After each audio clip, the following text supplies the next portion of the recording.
Assalamualaikum warahmatullahi wabarakatuh. Saya akan melanjutkan tilawah mulai dari surat Fussilat. Ini di tengah-tengah ayat berganti juz 25 dari ayat Fussilat 47 sampai seterusnya. Karena ini di tengah ayat tidak disunahkan untuk membaca ta'awud langsung tidak disunahkan bismillah tapi ta'awud.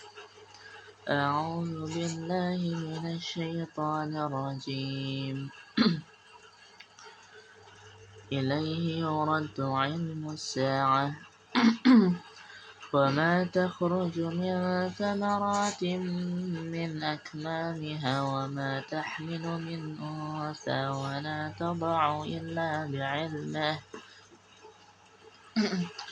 ويوم يناديهم أين شركائي قالوا آذناك ما منا من شهيد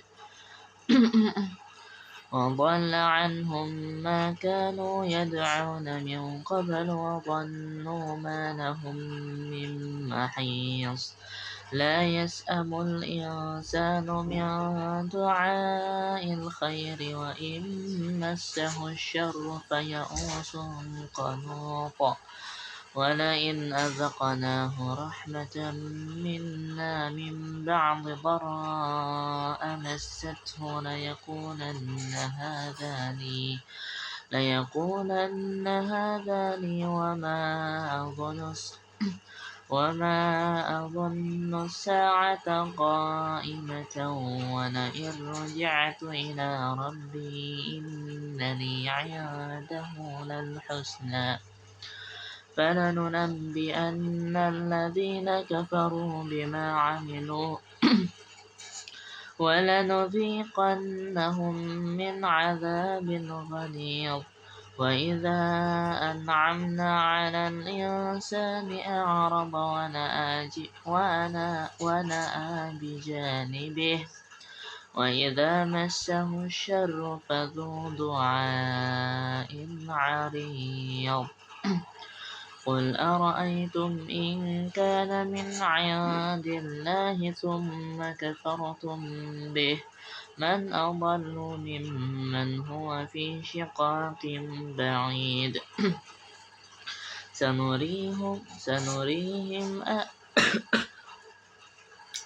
سنريهم آياتنا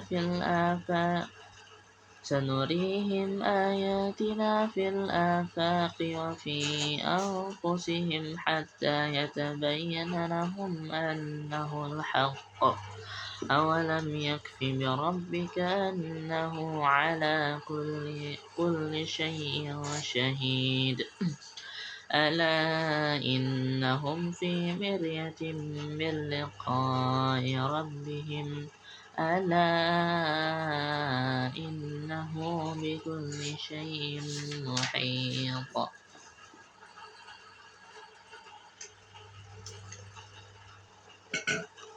Lanjut langsung di surat Asy-Syura.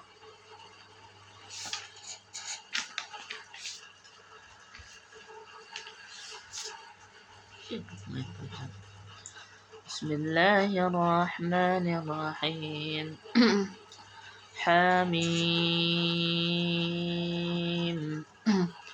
Ain Sin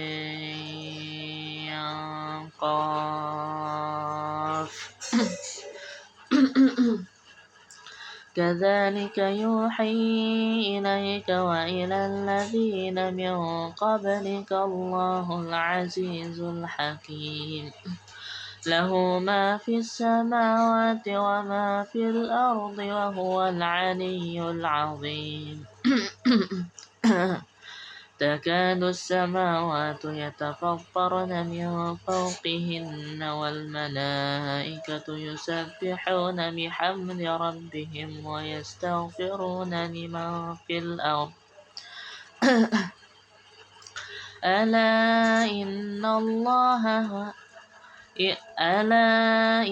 الله هو الغفور الرحيم والذين اتخذوا من دونه أولياء الله حفيظ عليهم وما أنت عليهم بوكيل وكذلك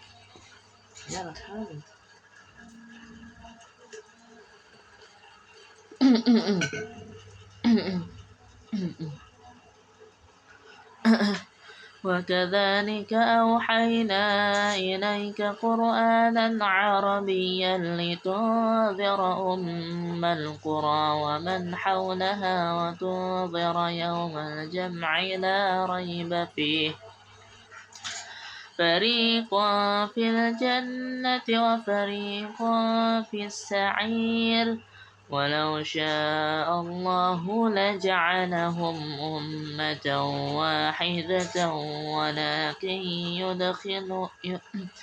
ولكن يدخل من يشاء في رحمته والظالمون ما لهم من ولي ولا نصير أم اتخذوا من دونه أولياء فالله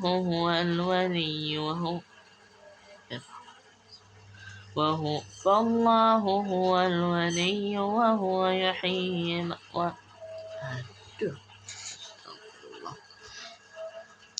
فالله هو الولي وهو يحيي الموتى وهو على كل شيء قدير وما اختلفتم فيه من شيء فحكمه إلى الله ذلكم الله ربي عليه توكلت وإليه أنيب فاطر السماوات والأرض جعل لكم من أنفسكم أزواجا ومن الأنعام أزواجا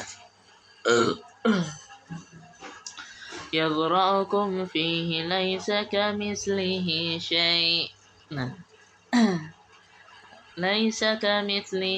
شيء وهو السميع البصير.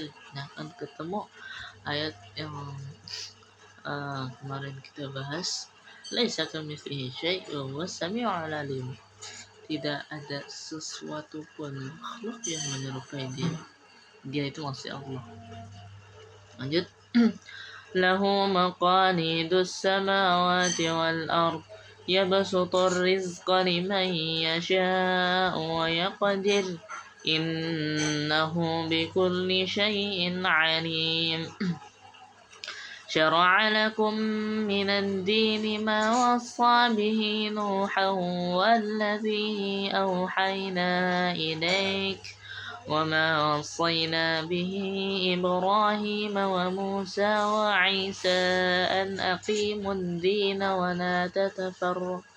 ولا تتفرقوا فيه كبر على المشركين ما تدعوهم إليه الله يجتبي إليه من يشاء ويهدي إليه من ينيب وما تفرقوا إلا من بعد ما جاءهم العلم بغيا بينهم ولولا كلمة سبقت من ربك إلى أجل مسمى لقضي بينهم وإن الذين أورثوا الكتاب من بعدهم لفي شك منه مريب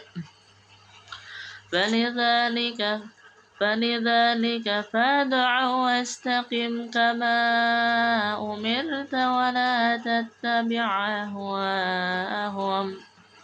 ولا تتبع أهواءهم وقل آمنت بما أنزل الله من كتاب وأمرت لأعدل بينكم الله ربنا وربكم لنا أعمالنا ولكم أعمالكم لا حجة بيننا وبينكم الله يجمع بيننا وإليه المصير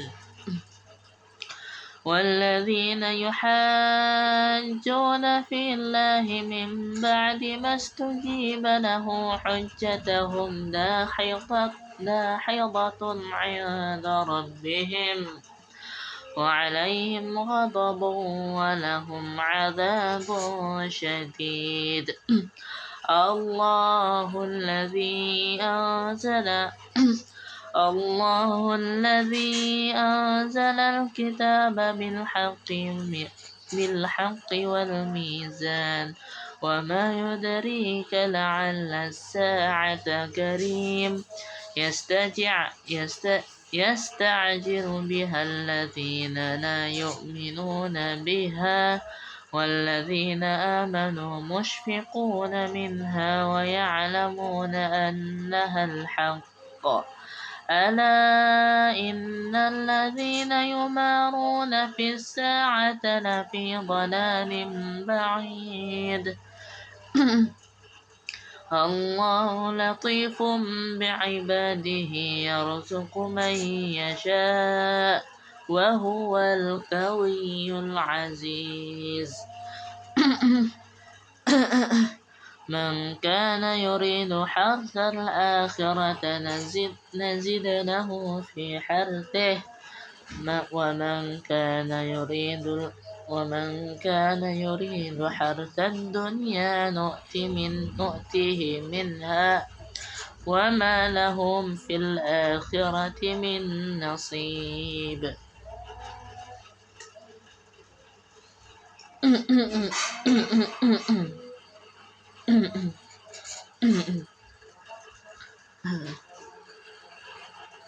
أم لهم شركاء شرعوا لهم من الدين ما لم يأذن بالله ولولا كلمة الفصل لقضي بينهم وإن الظالمين لهم عذاب أليم ترى الظالمين مشفقين مما كسبوا وهو واقع بهم والذين آمنوا وعملوا الصالحات في روضات الجنات لهم ما يشاءون عند ربهم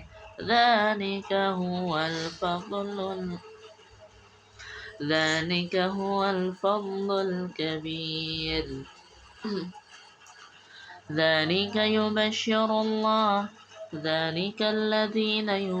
ذلك الذي يبشر الله عباده الذين آمنوا وعملوا الصالحات قل لا أسألكم عليه أجرا إلا المودة في القربى ومن يقترف حسنة نزد له فيها حسنا إن الله غفور شكور أم يقولون افترى على الله كذبا فإن يشاء الله يختم على قلبك ويمحو الله الباطل ويحق الحق بكلماته إنه عليم بذات الصدور وهو الذي يقبل التوبة عن عباده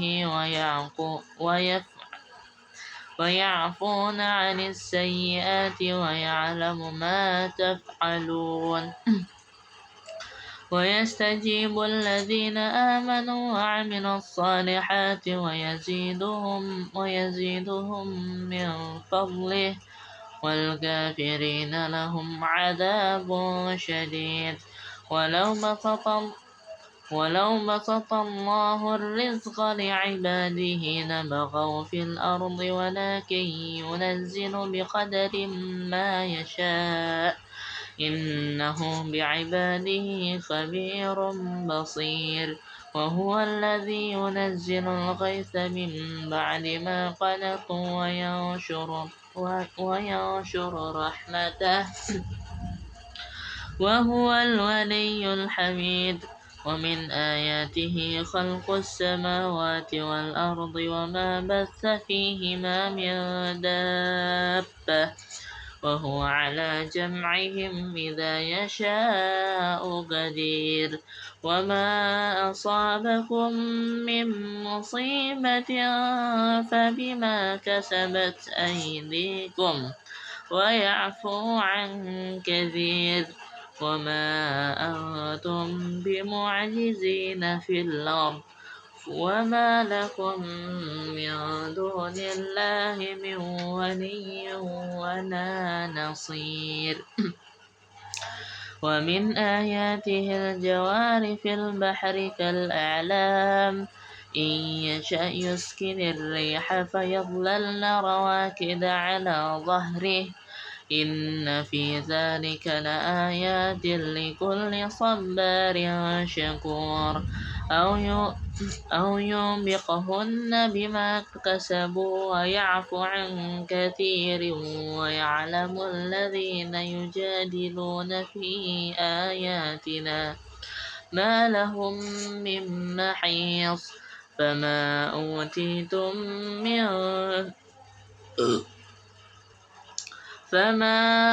أوتيتم من شيء فمتاع الحياة الدنيا وما عند الله خير وأبقى للذين آمنوا وعلى ربهم يتوكلون. والذين يجتنبون كبائر الإثم والفواحش وإذا ما غضبوا هم يغفرون.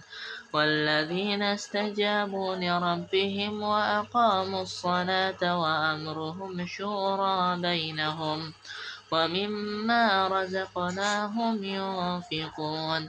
والذين إذا أصابهم البغي هم ينتصرون. وجزاء سيئة سيئة مثلها فمن عفا وأصلح فأجره على الله إنه لا يحب الظالمين.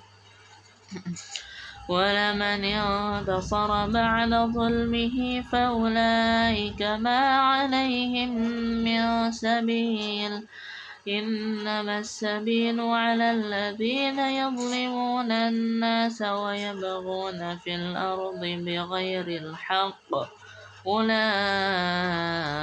لهم عذاب أليم. ولمن صبر وغفر إن ذلك لمن عزم الأمور. ومن يضلل الله فما له من ولي من بعده. وترى الظالمين لما رأوا العذاب يقولون هل إلى مرد من سبيل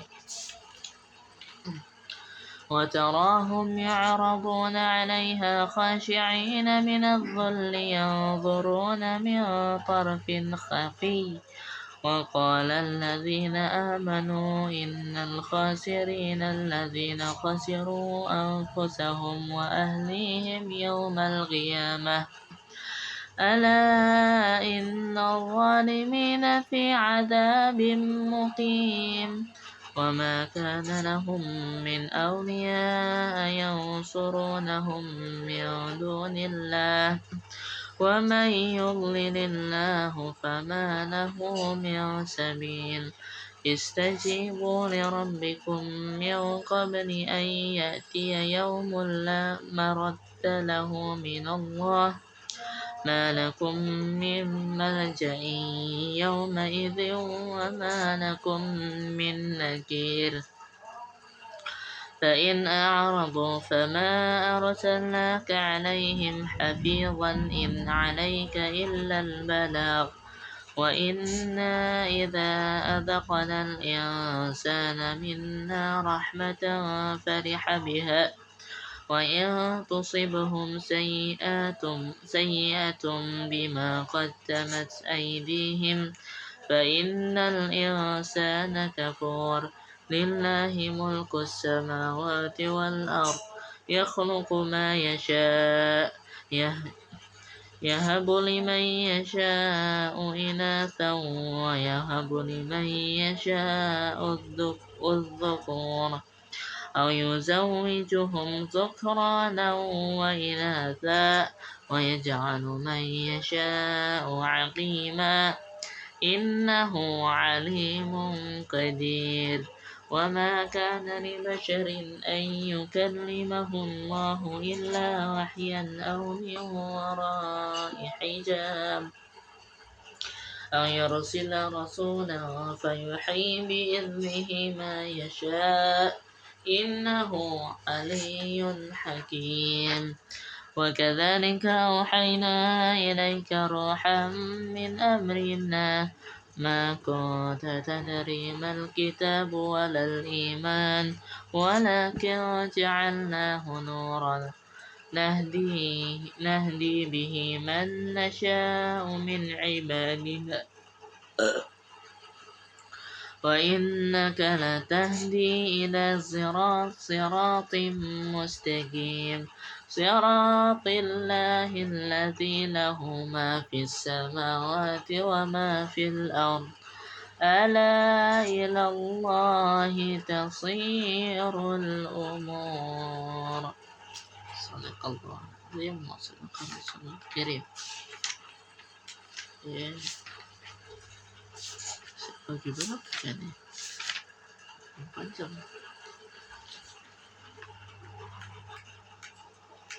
4 lagi kayaknya. Saya bagi 4. Lanjut sifat-sifat kita membahas kemarin itu udah wujud, qidam, baqa, mukhalafatul lil hawadits, qiyamuhu bi nafsihi, mukhalafatul lil hawadits. Enggak. Astagfirullah, Pak Musa. Wujud, qidam, baqa, mukhalafatul lil hawadits, wa qiyamuhu bi nafsihi. Kita ulang-ulang sedikit. Wujud itu artinya ada, qidam itu dahulu, baqa itu artinya kekal, mukhalafatul lil hawadits berbeda dengan makhluk keseluruhannya, qiyamuhu bi nafsihi artinya berdiri sendiri. Lanjut yang ke-6, mungkin saya bahas 2 aja karena durasinya mungkin terlalu lama.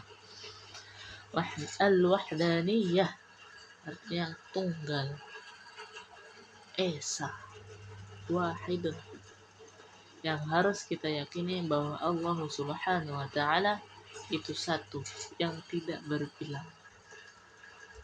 Kenapa? Kalau dikatakan berbilang satu pasti ada dua pasti ada 3, itu namanya berbilang. Ya makanya kita panggil tunggal, satu yang tidak berbilang, dan tidak ada Tuhan yang berhak disembah selainnya. Tuhan dewa sama aja, kalau dia selain Allah dia disembah, itu musyrik, ada kafir, keluar dari Islam. Saya tegas soal masalah ini.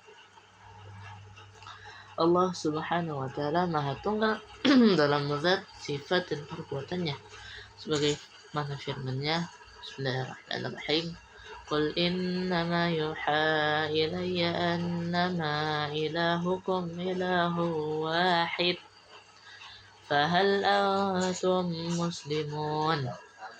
Katakanlah, sesungguhnya sesuatu yang diwahyukan kepadaku, yaitu Nabi Muhammad, adalah bahwasanya Tuhanmu adalah Tuhan yang Maha Tunggal, maka hendaklah kalian berserah diri kepadanya.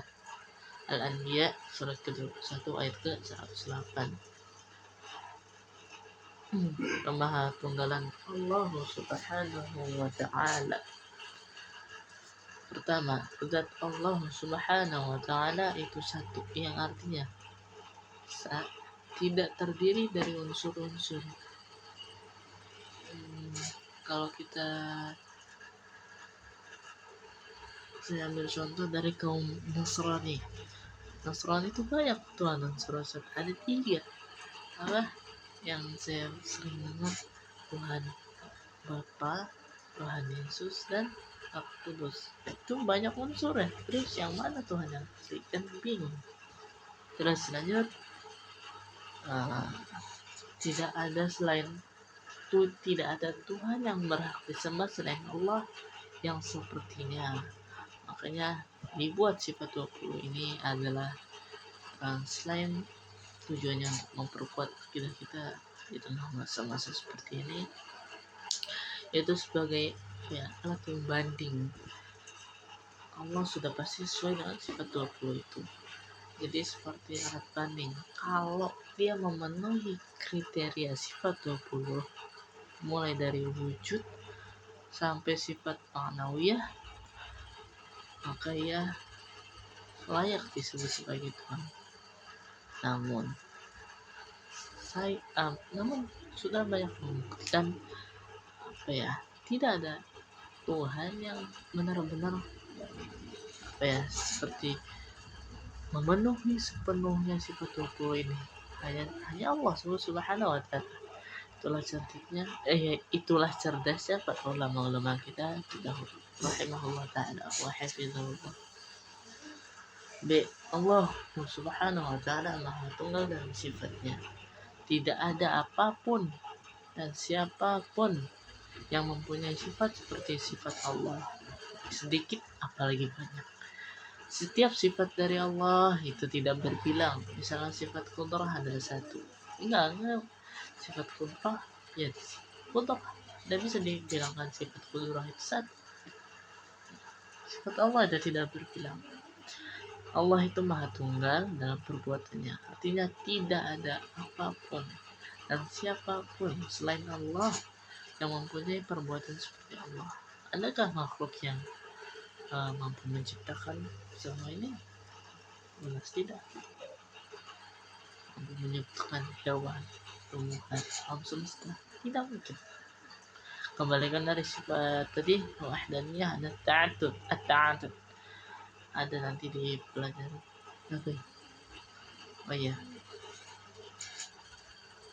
Ada nanti di pelajaran akidah mungkin kelas 8 kelas 9 itu udah ada at-ta'addud.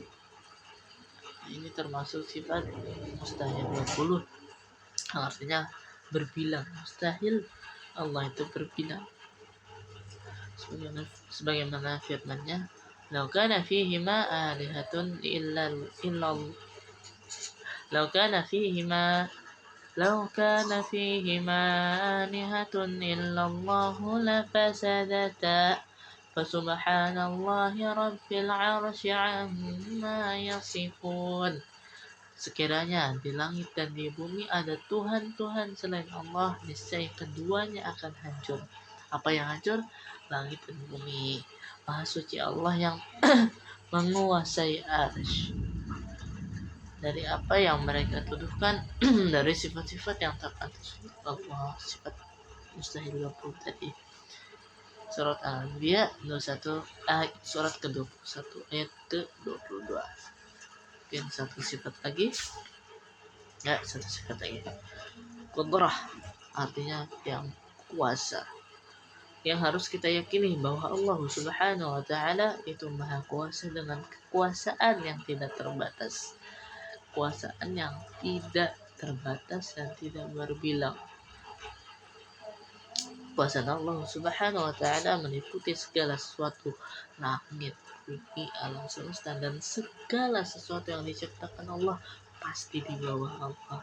Maksud di bawah ini bukan berarti Allah berada di atas, ini maksud secara tingkatan. Makanya kenapa kita bilang atasan yang bukan berarti langsung di atas kita. Itu adalah kiasan seseorang yang lebih tinggi pangkatnya. Ya, itu sama dengan Allah. Ketika kita bilang Allah itu di atas, bukan secara ma'nawi, tapi secara tafsir, yang berarti Allah yang mengendalikan, menguasai semuanya. Meliput Allah Subhanahu wa taala Maha Kuasa untuk mewujudkan segala sesuatu dan meniadakan sesuatu yang dikehendakinya, yang Allah mau. Bahasa itunya ya terserah Allah. Ya. Sebagaimana firman-Nya, wallahu ala kulli syai'in qadir. Banyak di ayat-ayat terutama di akhir ayat misalnya Allah Maha Kuasa atas segala sesuatu. Kalau Allah Subhanahu wa Ta'ala tidak Maha Kuasa, tentu Allah tidak akan mampu menciptakan alam raya. Hanya, saya belum, kompatibel. Saya nemu apa sih? Saya keinget pertanyaan ateis. Apakah Tuhan ini secara keseluruhan ya, ini global, Tuhannya itu global, agama manapun, apakah Tuhan itu mampu menciptakan batu yang lebih kuat sehingga ia tidak mampu mengangkatnya? Saya belum merasa bisa untuk membahasnya, tapi kita bahas sedikit dari pemahaman saya. Jadi si ateis ya, kalau tidak salah, kalau dibilang tidak, maka Tuhan dicap tidak bisa membuat atau itu tidak maha kuasa, istilahnya begitu. Kalau dibilang iya, masa Tuhan tidak bisa mengangkat batunya? Jadi ini pertengahannya, jalan yang benar, as-siratal mustaqim, yaitu Tuhan mampu menciptakan segala sesuatu, namun sesuatu itu tidak dapat membataskan dirinya Tuhan dari bendanya. Jadi kalau Tuhan menciptakan sesuatu, pasti dia mempunyai ilmu daripada sesuatu itu, mempunyai pengetahuan yang menyeluruh atas sesuatu yang diciptakan. Pasti dia tahu bagaimana cara mengangkat itu. Sepele bagi Allah, sangat sepele. Kan ditanya mengangkat, mewujudkan saja sudah bisa, mengangkat bisa, meniadakan juga bisa. Sepele bagi Allah itu. Catatan, seperti yang telah disebutkan di atas, ada sifat wajib, sifat mustahil, sifat jaiz, sifat qudrah atau kemahakuasaan Allah Subhanahu wa Ta'ala. Ini hanya dalam lingkup hal yang jaiz. Jaiz ini boleh atau mungkin. Mungkin.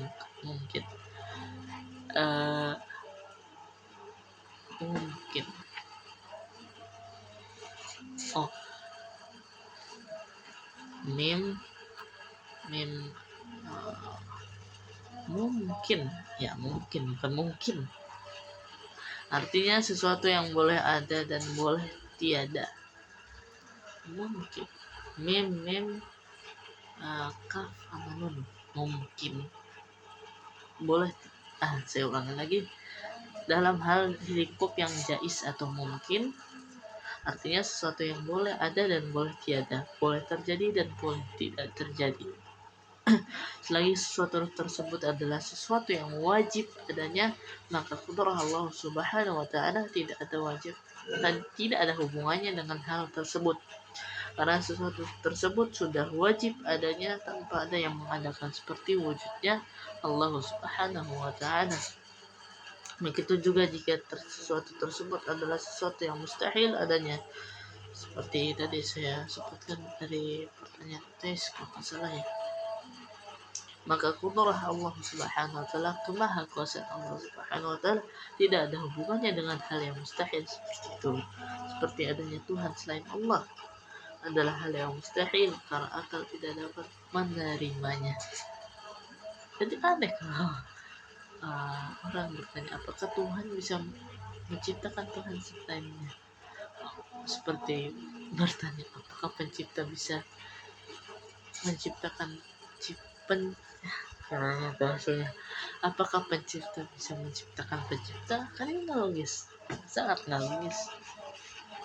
Itu termasuk akal, dalil akli namanya, dalil akal kita yang akal itu tidak bisa menerima tersebut. Maka menjadi sebuah pertanyaan yang aneh jika ada yang berkata jika Allah Subhanahu wa Ta'ala Maha Kuasa, maka Allah kuasa untuk menciptakan Tuhan selain Allah. Selagi sesuatu itu mustahil, maka itu tetap mustahil. Bukan Allah berarti tidak bisa, karena itu hal yang mustahil. Dengan demikian, pertanyaan tersebut adalah pertanyaan orang yang tidak mengerti arti kata mustahil. Mustahil itu beda dengan tidak bisa. Mustahil itu tidak dapat dijangkau oleh akal dan tidak dijangkau juga oleh dalil-dalil naqli atau Quran wa hadis. Kembalikan dari sifat qudrah tadi adalah al-ajzu, ajiz. Maksudnya mustahil Allah Subhanahu wa taala itu lemah dan tidak mempunyai kekuasaan. Ya, kita sudahi pertemuan ini. Kita sudah membahas kemarin 1 sampai 5, sekarang 6 sampai 7, yaitu wahdaniyah dan qudrah. Wahdaniyah itu tunggal, qudrah itu maha kuasa. Ya, semoga ilmunya bermanfaat. Kalau ada yang belum dipahami, nggak apa-apa, sekian dulu. Insyaallah saya bisa balas. Assalamualaikum warahmatullahi wabarakatuh.